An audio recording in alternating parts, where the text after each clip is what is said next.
ളുടെ പ്രശ്നങ്ങളിൽ വിമോചനം ആവശ്യമാണെന്നുള്ള രീതിയിലുള്ള എല്ലാം അത് കഴിഞ്ഞിട്ട് അവസാനിക്കുമ്പോൾ അത് നിങ്ങൾ ആദ്യത്തെ എഡിഷൻ നോക്കണം.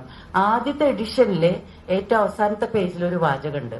അത് വെണ്ടക്കയിലെ കൊടുത്തിട്ടുണ്ട്. നാടകത്തിലെ മറ്റ് ടൈപ്പുകളിൽ നിന്ന് വ്യത്യസ്തമായിട്ട് ടൈപ്പ് കൂട്ടിയിട്ട് കൊടുത്തിട്ടുണ്ട്.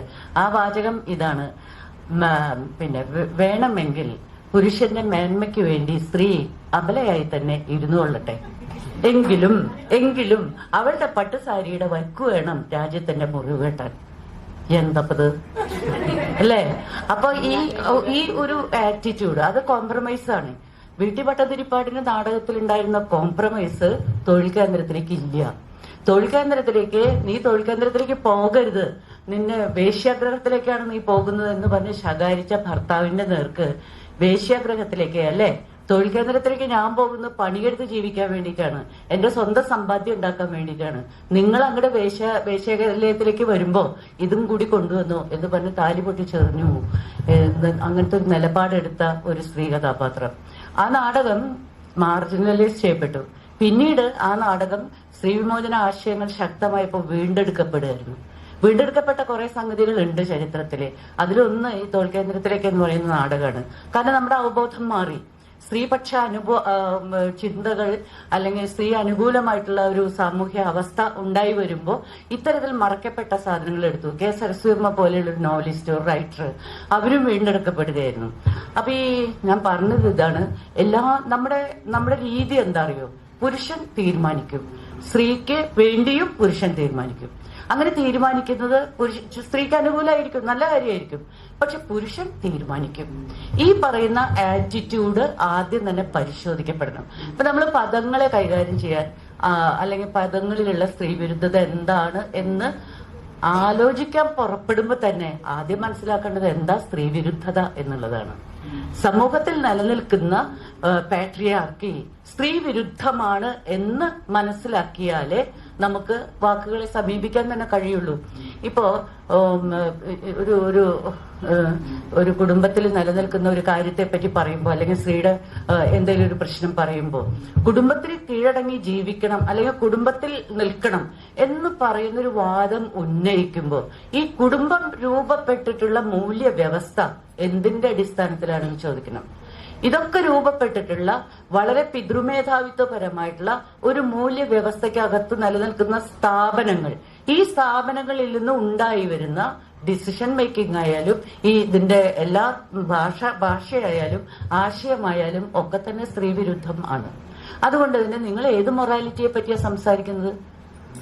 ഒരു നൂറ്റാണ്ടിനും മുമ്പ് അന്നത്തെ മലയാള സ്ത്രീകള് എഴുതിയ കുറെ കാര്യങ്ങളുണ്ട്, കുറെ ലേഖനങ്ങളുണ്ട്, പരിശോധിച്ചാൽ മനസ്സിലാവും. അതിലവര് പറയുന്നുണ്ട്, പാതിവ്രത്യം എന്ന് പറയുന്ന ഒരു വാക്ക് നിങ്ങൾ ആരെ നോക്കിയിട്ടായി പറയണേ? മലയാള സ്ത്രീകൾക്ക് പാതിവ്രത്യമില്ല എന്ന ഒരു പരാമർശം വന്നപ്പോഴാണ് ആരെ നോക്കിയിട്ട് നിങ്ങൾ പാതിവ്രത്യം ഇല്ല എന്ന് പറയണേ? എന്തിനാ പാതിവ്രത്യം കടന്നു വന്നൊരാശയമാണ്. ഭാഷ എന്ന് പറയുന്നത് ഒരു ജീവിതം ആണ്. നമ്മൾ ജീവിക്കുന്ന ജീവിതമാണ് നമ്മുടെ ഭാഷ എന്ന് പറയുന്നത്. തമിഴിലെ തന്തൈ പെരിയാർ എന്ന് പറയുന്ന ഇ.വി. രാമസ്വാമി അദ്ദേഹം ഭാഷയെ പരിശോധിക്കുകയും ഭാഷയിൽ നിലനിൽക്കുന്ന സ്ത്രീ വിരുദ്ധത എവിടുന്ന് വന്നു എന്ന് അനലൈസ് ചെയ്യുകയും ചെയ്തിട്ടുണ്ട്.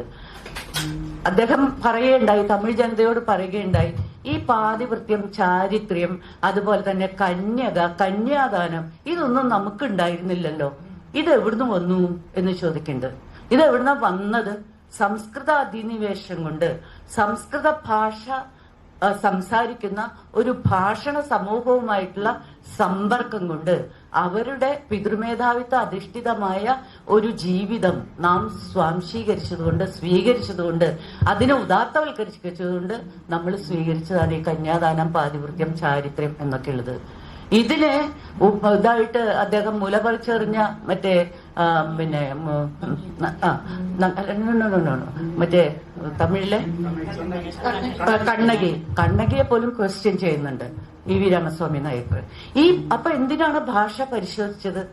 ഏത് ജീവിതമാണോ അധിനിവേശിച്ച് കടന്നു വന്നത് ആ ജീവിതത്തിന്റെ പിതൃമേധാവിത്വ മൂല്യങ്ങൾ എന്താണോ അതിനെ മാറ്റിയാൽ നമ്മൾ പഴയ തമിഴ് ജനതയായി എന്ന് അദ്ദേഹം പറയുന്നുണ്ട്. പ്രത്യേകമായിട്ടുള്ള ഭാഷകളും പദങ്ങളും ഇതൊക്കെ എടുത്തിട്ടാണ് അദ്ദേഹം അതിനെ അനലൈസ് ചെയ്തത് എത്രയോ വർഷങ്ങൾക്ക് മുമ്പ്. നമുക്ക് ഇവിടെ നമ്മുടെ ഭാഷയെ പരിശോധിക്കുക എന്ന് പറയുന്നത് സ്ത്രീപക്ഷത്തുനിന്ന് സ്ത്രീകൾ ചെയ്യേണ്ട ഒരു കാര്യമല്ല. പുരുഷന്മാരെ സഹായിക്കാന്ന് പറഞ്ഞിട്ടുണ്ടല്ലോ. എല്ലാവരും കൂടിയിട്ട് ഭാഷയൊന്ന് പരിശോധിച്ച് നോക്കുക. ഭാഷ നിലനിർത്തിയിട്ടുള്ള സ്ത്രീവിരുദ്ധ പദങ്ങളും പുരുഷവിരുദ്ധ പദങ്ങളും ദളിത് വിരുദ്ധ പദങ്ങളും ദരിദ്ര വിരുദ്ധ പദങ്ങളും അനേകം ഉണ്ട്. തെണ്ടി എന്ന് എളുപ്പത്തിലാണ് നമ്മൾ വിളിക്കണേ, അല്ലെ? തെണ്ടി എന്ന് നമ്മൾ എളുപ്പത്തിലാണ് വിളിക്കണേ. തെണ്ടി എന്ന് വിളിക്കുമ്പോൾ നമ്മൾ മനസ്സിലാക്കണം, ഒരു സമൂഹം തെണ്ടികളെ സൃഷ്ടിക്കുകയും തെണ്ടി ജീവിക്കാൻ അവരെ വിളിക്കുകയും അവര് തുല്യരല്ലാതിരിക്കുകയും അവരാരുമല്ലാതിരിക്കുകയും ചെയ്യുന്ന അവസ്ഥയിൽ അവരുടെ ജീവിത അവസ്ഥയെ ശകാരമായി തെറിയായി ഉപയോഗിക്കുന്ന മനുഷ്യരാണ് നമ്മള്. ഇതിനാണ് നമ്മൾ തെണ്ടി എന്ന് വിളിക്കുന്നത്. നമുക്ക് എന്താ അർഹതയുള്ളത്? പലപ്പോഴും പലവരും പറഞ്ഞു കേട്ടിട്ടുള്ള ഒരു വാക്കാണ്, പ്രത്യേകിച്ച് മന്ത്രിമാരടക്കം, ചെറ്റത്തരം. ചെറ്റ എന്ന് പറയുന്ന വാക്ക് ചെറു എന്ന് പറയുന്നൊരു വാക്കെന്ന് വന്നിട്ടുള്ളതാണ്. ചെറുതായിരിക്കുന്നതൊക്കെ മോശമാണ്. വലിയ മെഗലോമാനിയക്കാരാണല്ലോ അവരൊക്കെ. ചെറുതായിരിക്കുന്ന മോശമാണ് എന്നുള്ള അർത്ഥത്തിലാണ് ചെറ്റത്തരം എന്ന് പറയുന്നത്. പറഞ്ഞുകൂടാത്തൊരു വാക്കാണത്. സമൂഹത്തിൽ ചെറിയവരും വലിയവരുമുണ്ട്. ഇക്വാലിറ്റിയിൽ നിങ്ങൾ വിശ്വസിക്കുന്നുണ്ടെങ്കിൽ ചെറിയവരെ പരിഹസിക്കുന്ന വാക്കുകൾ ഉപയോഗിച്ചുകൂടാ. ജാതിയുടെ പേരിലുള്ള തെറിവാക്കുകൾ, അവനെ വിളിക്കാൻ വേണ്ടി അവനെ കൊശവ എന്ന് വിളിക്കുന്നു. കുശവൻ എന്ന് പറയുന്ന മൺപാത്രം നിർമ്മിച്ച് ജീവിക്കുന്ന ഒരു പാവപ്പെട്ട താഴെക്കിടയിലുള്ള വരുമാനമുള്ള മനുഷ്യരാണ്. അവന്റെ തൊഴിലിന്റെ പേര് ശകാരവാക്കായിട്ട് ഉപയോഗിക്കുന്നു നമ്മള്. അപ്പൊ ഇതൊക്കെ തന്നെയും അബോധപൂർവം നമ്മൾ കൈകാര്യം ചെയ്യുകയും ചെയ്യുന്നു. നമ്മളിപ്പോ ഇയാളെ ചീത്ത പറയുമ്പോൾ തെണ്ടി എന്ന് പറയുമ്പോൾ ഇതിന്റെ ആന്തരാർത്ഥത്തിലേക്ക് പോയിട്ടൊന്നല്ല പറയണേ. അത് ശീലമാണ്. ഭാഷ എന്ന് പറയുന്നത് ശീലം ആണ്. ശീലത്തില് ഇങ്ങനെ വരും, പദങ്ങളായാലും എന്തായാലും വരും. ആശയങ്ങളുടെ കാര്യത്തിലും അത് ശീലം ആണ്. അപ്പൊ നമ്മള് മാറ്റം ആഗ്രഹിക്കുന്നുണ്ട് എങ്കിൽ നമ്മൾ ബേസിക് ആയിട്ട് പഠിക്കേണ്ടത് പുരുഷ മേധാവിത്വ സംസ്കാരം നമ്മളോട് എന്ത് ചെയ്തു എന്നുള്ളതാണ്. ഇവിടെ സ്ത്രീയും പുരുഷനും രണ്ട് ശത്രുക്കൾ അല്ല. സ്ത്രീയോട് ചെയ്തതുപോലെ തന്നെ പുരുഷനോടും ചെയ്തിട്ടുണ്ട് എന്നും കൂടി മനസ്സിലാക്കുകയും നമ്മളോട് ഈ മേധാവിത്വ സംസ്കാരം, ജാതി മേധാവിത്വം, ലിംഗ മേധാവിത്വം, വർഗ മേധാവിത്വം, ഈ അധികാര വ്യവസ്ഥ നമ്മളോട് എന്തു ചെയ്തു എന്ന് ഡീറ്റെയിലായി പഠിക്കുമ്പോൾ മാത്രമേ നമ്മുടെ ജീവിതത്തെ പ്രതിനിധാനം ചെയ്യുന്ന ഭാഷയെ നമുക്ക് കൈകാര്യം ചെയ്യാൻ പറ്റുള്ളൂ. അല്ലാതെ പെട്ടെന്നൊരു സുപ്രഭാതത്തില് ഒരു പദം നമ്മൾ സൃഷ്ടിച്ചാലും അത് പ്രയോഗത്തിൽ വരില്ല. ഞാൻ ഈ മാനുഷിക പ്രവർത്തനമൊക്കെ ആയിട്ട് ബന്ധപ്പെട്ടിട്ട് ആദ്യ കാലഘട്ടത്തിൽ ഭാഷ സ്റ്റഡി ചെയ്തു. അതിൽ ഞാൻ കേരള പാണിനിയാണ് പഠിച്ചത്. ഭാഷയുടെ വ്യാകരണം, അതായത് വ്യാകരണം എന്ന് പറഞ്ഞാൽ നിങ്ങൾക്കറിയാലോ, ഭാഷയിലെ ശരിയും തെറ്റും ചൂണ്ടിക്കാണിക്കുന്ന പ്രാമാണിക ഗ്രന്ഥത്തിനെയാണ് നമ്മൾ വ്യാകരണം എന്ന് പറയാ. ചിലതൊക്കെ ഇങ്ങനെ ഭാഷ പ്രയോഗിച്ചാൽ തെറ്റാണ്, ഇങ്ങനെ പ്രയോഗിച്ചാൽ ശരിയാണ്, അതാണ് അതിന്റെ അർത്ഥം. ഈ വ്യാകരണ ഗ്രന്ഥത്തിലുള്ള സ്ത്രീ വിരുദ്ധത കണ്ട് അന്തം വിട്ടുപോയി MA ക്ലാസ്സിൽ പഠിപ്പിക്കുമ്പോൾ ഞാൻ ഭയങ്കര വിഷമായി പോയി. ഒറ്റ ഉദാഹരണം പറയാം, നിങ്ങൾക്കത് മനസ്സിലാവുമെന്നറിയില്ല, ബോർഡുണ്ടെങ്കിൽ എഴുതി കാണിക്കായിരുന്നു. ബഹുവചനത്തെ സൂചിപ്പിക്കാൻ വേണ്ടിയിട്ട് നമ്മള് പൂവ് എന്ന് പറയുന്നതിന് എന്താ ബഹുവചനം? പൂക്കൾ. ഉണ്ണി എന്താ ബഹുവചനം? ഉണ്ണി. സ്ത്രീ എന്താ ബഹുവചനം? സ്ത്രീകൾ. പുരുഷൻ എന്താ ബഹുവചനം? അമ്മ, അമ്മമാർ, അച്ഛന്മാർ. ഇപ്പൊ ഇവിടെ കേരള പാണിനി നിബന്ധന കൊണ്ടുവരുന്നുണ്ട്. ആ നിബന്ധന ഇതാണ്: ഈ ബഹുവചനത്തിനുള്ള ഈ കൾ, മാർ, അങ്ങനെയൊക്കെയുള്ള പ്രത്യയങ്ങളുടെ, അതിന് പറയാം സഫിക്സുകൾ ചേർക്കുമ്പോൾ ശ്രദ്ധിക്കേണ്ട ഒരു കാര്യമുണ്ട്. പ്രായേണ സചേതനത്വം കുറവായ സ്ത്രീകൾ, കുട്ടികൾ മുതലായവയ്ക്ക് കൾ പ്രത്യയം മതി. കൾ പ്രത്യയം മതി. ഈ കൾ പ്രത്യയം മതി എന്ന് പറയുന്നതിനോട് കൂടി പ്രിയപ്പെട്ട ട്രാൻസ്ജെൻഡർ സുഹൃത്തുക്കളെ അപമാനിക്കുന്ന മറ്റൊന്നും കൂടി പറയുന്നുണ്ട്. ഈ കൾ പ്രത്യയം കല്ല്, പൂവ് തുടങ്ങിയ സചേതനത്വം ഇല്ലാത്ത വസ്തുക്കൾക്ക് വേണ്ടി അവിടെ ഉപയോഗിക്കുന്ന വാക്ക്, ക്ഷമാപണത്തോടുകൂടി, നപുംസകങ്ങൾക്ക് വേണ്ടി എന്നാണ്. അപ്പൊ എത്ര ആക്ഷേപം ഒരു വ്യാകരണ കാര്യത്തിൽ കൊണ്ടുവന്നു നോക്കുക. സ്ത്രീകളെ ആക്ഷേപിച്ചു, ട്രാൻസ്ജെൻഡേഴ്സിനെ ആക്ഷേപിച്ചു, കുഞ്ഞുങ്ങളെയും ആക്ഷേപിച്ചു. ഒരു വ്യാകരണകാരി, ചെറിയൊരു വ്യാകരണകാരിയാണ്. അപ്പൊ കൾ-പ്രത്യയം എന്തുകൊണ്ടാണ് സ്ത്രീകൾക്ക് പ്രായേണ ഉപയോഗിക്കുന്നത് എന്നതിനെ വൈയാകരണൻ കണ്ടെത്തിയ ന്യായം എന്ന് പറയുന്നത് അവർക്ക് സചേതനത്വം കുറവാണ് എന്നാണ്. സചേതനത്വം കുറവാണ്. അപ്പൊ എന്താണ് സചേതനത്വം? നേരത്തെയുള്ള ആണത്വം. ആ ആണത്വത്തിൽ സചേതനത്വം അധികാരത്തിലിരിക്കുന്നവൻ, അല്ലെങ്കിൽ ഇത് കൈകാര്യം ചെയ്യുന്നവൻ, കുടുംബത്തിന്റെയും മറ്റുള്ളതിന്റെയൊക്കെ അധികാരിയായിരിക്കുന്നവനുള്ളതാണ് സചേതനത്വം. ഭാഷയുടെ അധികാരി അയാളാണ്. അപ്പൊ ഈ അധികാര വ്യവസ്ഥയെയാണ് നമ്മൾ ചോദ്യം ചെയ്യുന്നത്. വളരെയധികം തെറ്റിദ്ധരിപ്പിക്കപ്പെട്ട ഒന്നാണ് ഫെമിനിസം എന്ന് പറയുന്ന മനോഹരമായിട്ടുള്ള ആശയം. കാരണം അത് പുരുഷനെതിരാണ് എന്ന് ആദ്യം തന്നെ പറഞ്ഞു വെച്ചാൽ എളുപ്പമായി. വളരെ എളുപ്പമായി. ഇവറ്റങ്ങളെ ആട്ടി ഓടിക്കാൻ, ഫെമിനിസ്റ്റുകളെ ആട്ടി ഓടിക്കുക എന്നുള്ള ഒരു ചൂലും കൊടുത്തു വിട്ടാൽ എളുപ്പമായി. അപ്പൊ അവിടെ ഒരു വലിയ പൊളിറ്റിക്കൽ ശരി, അല്ലെങ്കിൽ സ്ത്രീപക്ഷ, ട്രാൻസ്ജെൻഡർ പക്ഷ, കുഞ്ഞുങ്ങളുടെ പക്ഷത്തൊക്കെ നിൽക്കുന്ന ഒരു രാഷ്ട്രീയത്തിന്റെ വികാസത്തെ തടയുന്ന ഒരു നടപടിയാണ് ആദ്യ കാലഘട്ടത്തിൽ ഉണ്ടായത്. നമ്മളതിനെ ആഴത്തിൽ പഠിക്കുമ്പോൾ മാത്രമാണ് നമ്മൾ മനോഹരമായ ഒരു ലോകത്തെക്കുറിച്ചുള്ള സ്വപ്നത്തിലേക്ക് എത്തുള്ളൂ. ഒറ്റ കാര്യം കൂടി ഞാൻ ഇതിന്റെ കൂടെ ചേർത്ത് പറയാം. എന്താണ് ഫെമിനിസം? ഫെമിനിസം എന്ന് പറഞ്ഞാൽ സ്ത്രീകളുടെ സമൂഹത്തിൽ വരുന്ന പകുതിയോളം വരുന്ന സ്ത്രീകൾ അവരുടെ ഇക്വാലിറ്റിക്ക് വേണ്ടി കൊണ്ടുവരുന്ന ഒരു പ്രത്യയശാസ്ത്രമാണ്. ഈ ഇക്വാലിറ്റിക്ക് വേണ്ടി ഒരു പ്രത്യയശാസ്ത്രം അവർ മുന്നോട്ട് വെക്കുമ്പോൾ അവർ ഒറ്റയ്ക്കല്ല, സ്ത്രീകൾ ഒരിക്കലും ഒറ്റയ്ക്കല്ല ഫെമിനിസത്തെ പറ്റി പറയുന്നത്.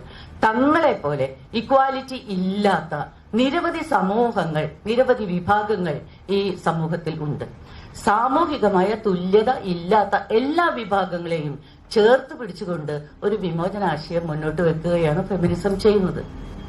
അവിടെ ഫെമിനിസം എതിരിടുന്നത് ജാതി മേധാവിത്വത്തോട്, വർഗ മേധാവിത്വത്തോട്, അതുപോലെ തന്നെ എല്ലാ നിലയിലുമുള്ള അധികാരത്തോട് ആണ്.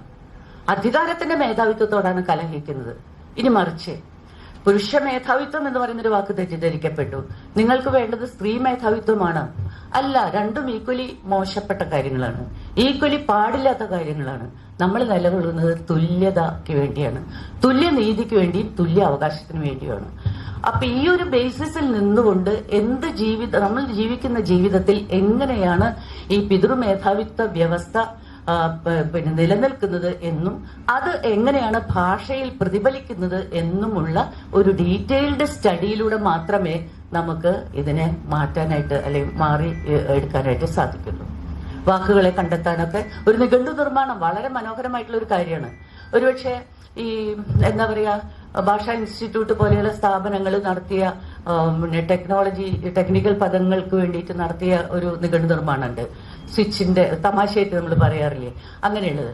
ഇവിടെ ഏറ്റവും അർത്ഥവത്തായ ഒരു നിഘണ്ടു നിർമ്മാണത്തിനുള്ള സാധ്യത നിലനിൽക്കുന്നു എന്നുള്ളതാണ്.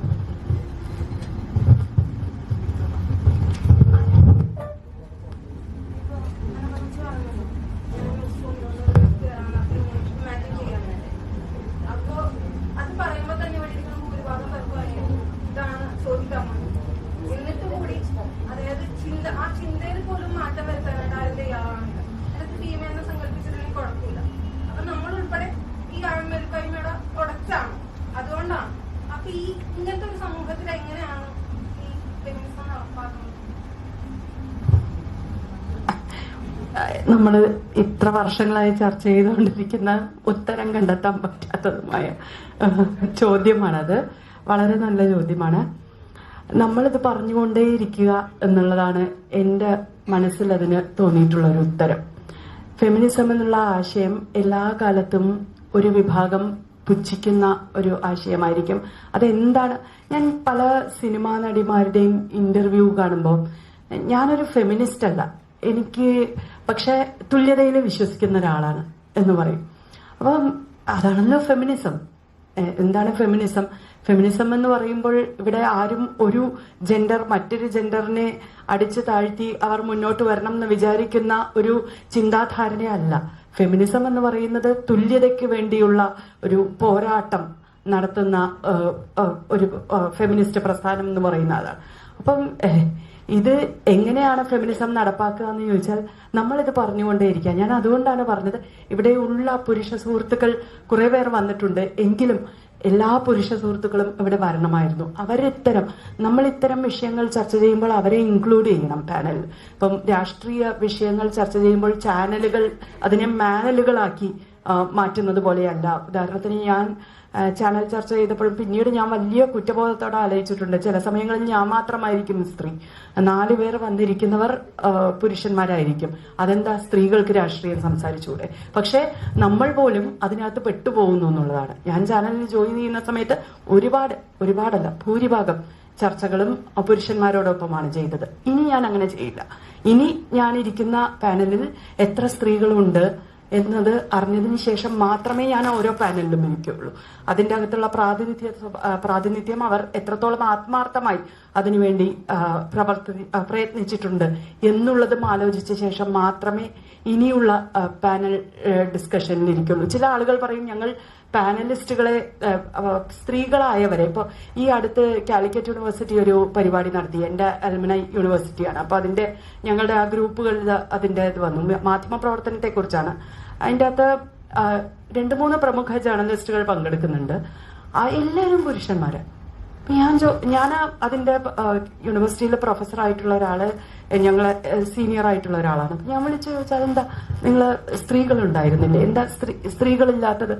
അപ്പൊ പറഞ്ഞില്ല, അതിന്റെ ക്യൂറേറ്റർമാരായിട്ടുള്ള ആളുകള് കുറച്ച് സ്ത്രീകളോടൊക്കെ ചോദിച്ചു നോക്കി, ആരും വരാൻ റെഡിയായിരുന്നില്ല. അത് ശരിയായ ഉത്തരമല്ല. അവർ ചോദിച്ചു നോക്കിയിട്ടുണ്ടാവും, വരാൻ റെഡിയായിരിക്കില്ല, പക്ഷെ വരുന്നത് വരെ ചോദിച്ചുകൊണ്ടിരിക്കുക. അങ്ങനെ ആ ഒരു പ്രാതിനിധ്യം ഉറപ്പുവരുത്തിയ ശേഷം മാത്രം ആ ഒരു പാനൽ ചർച്ച തീരുമാനിക്കുക എന്നുള്ള ഒരു നിലപാടിലേക്ക് നമ്മൾ പോകണം എന്നുള്ളതാണ്. ഇപ്പൊ ഞാൻ ആ നിലപാട് എടുക്കാറുണ്ട്, മുമ്പ് എടുത്തിട്ടില്ല. അത് നമ്മളും ഇവോൾവ് ചെയ്യുകയാണല്ലോ. പണ്ട് അറിയില്ലാത്ത പല കാര്യങ്ങളിലും നമ്മൾ പിന്നീട് പതുക്കെ പഠിച്ചു വരുന്നു. അങ്ങനെ ഞാൻ മാധ്യമ സ്ഥാപനങ്ങളിൽ ജോലി ചെയ്തിരുന്ന ആ രീതി ശരിയല്ല എന്നുള്ള ബോധ്യം എനിക്കുണ്ട്. അപ്പോൾ ഇതുപോലെ എല്ലാവർക്കും പതുക്കെ പതുക്കെ നമ്മൾ സ്ത്രീകൾക്കും ഈ പാട്രിയാർക്കിയുടെ ഭാഗം തന്നെയാണ് ഞാൻ. അതിന്റെ കണ്ടീഷനിങ്ങിൽ നിന്ന് പുറത്തു വരാൻ തന്നെ ഒരുപാട് സമയം എടുത്തിട്ടുണ്ട്, ഒരുപാട് വർഷങ്ങൾ എടുത്തിട്ടുണ്ട്. നമ്മളൊക്കെ കണ്ടീഷൻഡായ ഈ പുരുഷ മേധാവിത്വ സമൂഹത്താൽ കണ്ടീഷൻഡായ വ്യക്തികളാണ് ഓരോ സ്ത്രീയും ഓരോ പുരുഷനും. ചിലർ എന്നോട് ചോദിക്കും, അപ്പോൾ ഒരു സ്ത്രീ ആയിട്ട് അവരെങ്ങനെ സ്ത്രീകൾക്കെതിരെ എങ്ങനെ പറഞ്ഞു? ആ സ്ത്രീ ആയിട്ടാണെങ്കിലും പുരുഷനായിട്ടാണെങ്കിലും അവരൊക്കെ ഈ സമൂഹത്തിന്റെ പ്രോഡക്റ്റുകളാണ്. അവരൊക്കെ പാട്രിയാർക്കി മാത്രം അറിഞ്ഞു വളർന്നവരാണ്. അപ്പൊ അതിന് സ്ത്രീ പുരുഷ വ്യത്യാസമൊന്നുമില്ല. ഞാനൊരു സ്ത്രീ ആയിരുന്നിട്ടും എനിക്ക് സ്ത്രീവിരുദ്ധമായ നിലപാടുകൾ ഒരു മടിയുമില്ലാതെ എടുക്കാൻ സാധിക്കും. കാരണം ഞാനും ആ പാട്രിയാർക്കിയുടെ പ്രോഡക്റ്റ് ആണ് എന്നുള്ളത് കൊണ്ടാണ്. അപ്പൊ ഞാൻ പറഞ്ഞു വന്നത്, ഈ ഫെമിനിസം മനസ്സിലാകും. അത് പുതിയ തലമുറയിൽ എനിക്ക് തോന്നുന്നത് 25 വർഷം മുമ്പ് ഞാൻ മാധ്യമ പ്രവർത്തനം തുടങ്ങിയ കാലത്തുള്ള രീതിയിലല്ല ഇപ്പോഴത്തെ. അപ്പോൾ ഞങ്ങൾ നേരിട്ടിരുന്ന പല പ്രശ്നങ്ങളും ഇപ്പോഴത്തെ മാധ്യമ പ്രവർത്തകർക്ക് പലതും നേരിടേണ്ടി വരുന്നില്ല എന്നുള്ളതാണ്. വസ്ത്രധാരണ രീതി മുതൽ നമ്മൾ എങ്ങനെ സംസാരിക്കുന്നു, കൂടെയുള്ള ക്യാമറ മെന്നായിട്ടുള്ള പുരുഷന്മാരെ നമ്മൾ ബഹുമാനിച്ച് സംസാരിക്കുന്നുണ്ടോ ഒരു പ്രൊഡ്യൂസറായി ഒരു പരിപാടിക്ക് പോകുമ്പോൾ? ഇല്ലെങ്കിൽ നമുക്കെതിരെ എന്തൊക്കെ അപവാദങ്ങൾ ഉണ്ടാകുന്നു, സ്ലട്ട് ഷെയ്മിംഗ് ഉണ്ടാകുന്നു, അങ്ങനെ ന്യൂസ് റൂമുകളിൽ എന്തൊക്കെ ഇതൊക്കെ ഇപ്പോൾ ഒരുപാട് മാറിയിട്ടുണ്ട്. അറ്റ്ലീസ്റ്റ് അത്തരം സ്ലട്ട് ഷെയ്മിംഗ് നടത്താൻ ധൈര്യമില്ലാത്ത, പുറമേക്കോ അല്ലെങ്കിൽ ഒരു മദ്യപാന സദസ്സിലോ ധൈര്യമില്ലാത്ത രീതിയിലേക്ക് ഇപ്പോഴത്തെ പുരുഷന്മാരെ മാറ്റാൻ നമുക്ക് സാധിച്ചിട്ടുണ്ട്. അതുകൊണ്ട് പറഞ്ഞുകൊണ്ടേ ഇരുന്നാൽ അത് നടക്കും എന്നുള്ളതാണ് ഞാൻ വിചാരിക്കുന്നത്. ശരിയാണ്, വളരെ ശരിയാണത്. ഈ പറഞ്ഞുകൊണ്ടേ ഇരുന്നാൽ നടക്കും എന്നുള്ളതാണ് ഇപ്പൊ നടന്നുകൊണ്ടിരിക്കുന്നത്. ഞാനൊരു ഉദാഹരണം പറയാം. സൂര്യനെല്ലി കേസ് ഉണ്ടായപ്പോ ആ പെൺകുട്ടിയുടെ കുഴപ്പം കൊണ്ടാണ്, പെൺകുട്ടിയുടെ സ്വഭാവം മോശമായതുകൊണ്ടാണ്, അവളുടെ അമ്മ തൊട്ട് എല്ലാവരും മോശമായതുകൊണ്ടാണ് എന്ന് ഒരു ജഡ്ജ് അടക്കം പറയണ്ടേ. ജഡ്ജ് അടക്കം ഈ പെൺകുട്ടിയാണ് കുറ്റപ്പെടുത്തിയത്. അവിടുന്ന് നമ്മുടെ സമൂഹം മുന്നോട്ട് ചലിക്കുന്നു, സ്ത്രീകൾ പറഞ്ഞുകൊണ്ടേയിരിക്കുന്നു, ഈ ആശയം ശരിയാണെന്ന് ബോധ്യപ്പെട്ടിട്ടുള്ള പുരുഷന്മാരും പറഞ്ഞുകൊണ്ടേയിരിക്കുന്നു. ഇത് സമൂഹത്തിൽ ഒരു ചലനം ഉണ്ടാക്കുന്നുണ്ട്. WCC ആദ്യം വന്നപ്പോൾ ഭയങ്കര ആക്രമണമായിരുന്നു പെൺകുട്ടികളുടെ നേർക്ക്. പക്ഷേ committee report, Hema committee report വന്നതിന്റെ ശേഷം സമൂഹത്തിന്റെ മൈൻഡ് സെറ്റിൽ വന്ന മാറ്റം, സൂര്യനെല്ലി കേസിൽ ഉണ്ടായിരുന്ന മൈൻഡ് സെറ്റ് അല്ല WCCയുടെ ഹേമ കമ്മിറ്റി റിപ്പോർട്ട് വന്നതിന്റെ ശേഷമുള്ള സമൂഹത്തിന്റെ മൈൻഡ് സെറ്റ്. വലിയ മാറ്റം വരികയും അനുകൂലമായിട്ട്, പെൺകുട്ടികൾക്ക് അനുകൂലമായിട്ട് സംസാരിക്കുകയും ചെയ്യുന്ന ഒരവസ്ഥ സംജാതമായിട്ടുണ്ട്. അത് എല്ലാവരിലുമുണ്ട് എന്നല്ല, പക്ഷെ പതുക്കെ സമൂഹം തിരിച്ചറിവിലേക്ക്, എന്താണ് ഈ പറഞ്ഞുകൊണ്ടിരിക്കുന്നത്, ഫെമിനിസം മുഴുവൻ മനസ്സിലാക്കിയില്ലെങ്കിൽ തന്നെ എന്താണ് സ്ത്രീകളുടെ നേർക്ക് നടക്കുന്ന ഇത്തരത്തിലുള്ള കാര്യങ്ങളോട് നമ്മൾ എടുക്കേണ്ട നിലപാട് എന്ന് സ്ത്രീകളും പുരുഷന്മാരും അടക്കുന്ന സമൂഹത്തിന് മൈൻഡ് സെറ്റിലെ മാറ്റങ്ങൾ വരുന്നുണ്ട്. അത് വളരെ സ്ലോ ആയിട്ട് വരുള്ളൂ. പക്ഷെ നമ്മുടെ ജോലി പറഞ്ഞുകൊണ്ടിരിക്കുക എന്നുള്ളതാണ്. പറഞ്ഞുകൊണ്ടിരിക്കുക മാത്രമല്ല, പ്രവർത്തിച്ചുകൊണ്ടിരിക്കുക എന്നുള്ളത് കൂടിയുണ്ട്. പറഞ്ഞതുകൊണ്ട് വരില്ല, പ്രവർത്തിക്കുകയും കൂടി വേണം.